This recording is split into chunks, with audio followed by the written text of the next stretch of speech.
എന്ത് ശരിയാവാൻ? കയറാൻ തുടങ്ങിയപ്പോഴത്തേനും കാശ് കൊടുക്കാനുള്ള അവര് വിളിച്ചു. എന്റെ എല്ലാ മൂടും പോയി. നല്ലൊന്നും പെർഫോം ചെയ്യാൻ പോലും പറ്റിയിട്ടുണ്ടായിരുന്നില്ല. ടെൻഷൻ ആവാതെ എല്ലാം ശരിയാവും. എന്ത് ശരിയാവുന്ന നീ പറയുന്നത്? ശരിയാണെങ്കിൽ കയ്യിൽ കാശ് വേണം. അതിന് നമ്മൾ ഇതുപോലെ പോകുന്ന എന്തിനെങ്കിലും ഒന്ന് സെലക്ഷൻ കിട്ടണം. ഇത് മടുത്തു.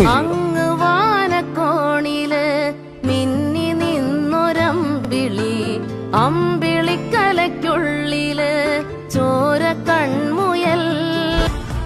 നീ വിഷമിക്കില്ല, എന്റെ വിഷമം കൊണ്ട് പറഞ്ഞു പോയതാ. നീ അത് കാര്യമില്ല. നീ ഉള്ളത് ശരിക്കും എന്റെ ഒരു ധൈര്യം. എന്തായി? ക്യാഷ് റെഡി ആയോ? ഏയ് ഇല്ലടി. എന്റെ എന്തെങ്കിലും പണയം വെക്കാൻ? അതൊന്നും വേണ്ട. എന്നാ പപ്പയോട് ചോദിക്കേ. അതൊന്നും ശരിയാ.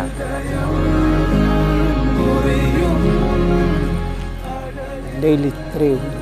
ഇത് മോന്റെ കയ്യിലിരിക്കട്ടെ. ഇപ്പൊ കിട്ടിയില്ലേ? നമുക്ക് ആവശ്യമുള്ളതെല്ലാം നമ്മുടെ ചുറ്റിനും ഉണ്ട്, നമ്മൾ കാണുന്നില്ലെന്നേ ഉള്ളൂ.